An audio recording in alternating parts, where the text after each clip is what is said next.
ਆਪ ਨੇ ਮੈਂ ਪੰਜਾਬੀ ਚ ਕਹਾਂਗਾ, ਤੁਸੀਂ ਵੀ ਪੰਜਾਬੀ ਤੁਸੀਂ PHA ਦੇ ਵਰਕਰਾਂ ਨੂੰ ਵੀ ਤੁੰਨ ਕੇ ਰੱਖਤਾ, ਜਿਹੜੇ ਹੈ ਨਜਾਇਜ਼ ਤਜਾਵਜ਼ਾਤ ਤੁਸੀਂ ਉਹਨਾਂ ਨੂੰ ਵੀ ਤੁੰਨ ਕੇ ਰੱਖਤਾ। सर देखें, बात ये है कि जो लोग तनख्वाह के बगैर काम करेंगे वो लोग नहीं रह सकेंगे।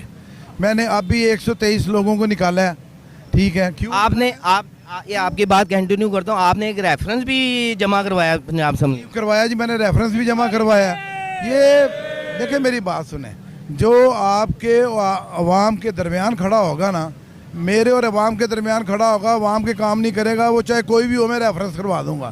उसकी वजह ये है, रेफरेंस मैंने जमा इसलिए करवाया था कि जो काम मैं उनसे कह रहा था करने के लिए, जो हमारे बोर्ड ऑफ डायरेक्टर्स ने जो पास किया था हमारा बिल, उस बिल के ऊपर अमल नहीं हो रहा था, तो मेरा फ़र्ज़ नहीं बनता कि अगर मैं एक दफ़ा जाके बात करूं, 2 दफ़ा करूं, 3 दफ़ा करूं, अगर नहीं हो मेरी बात सुनी जाएगी तो मेरे पास मेरा फॉर्म तो है ना, मेरा पंजाब असेंबली का फॉर्म तो है ना, मैं तरीके इस्तेकाक जमा करवाऊंगा। अच्छा, बिल्कुल आपके पास एक फॉर्म है, मगर हमने जो देखा है और आपकी जो इलाके की आवाम है जहाँ पे आप MP है, वो आवाम आपसे मुसलसल बड़ी खुश है।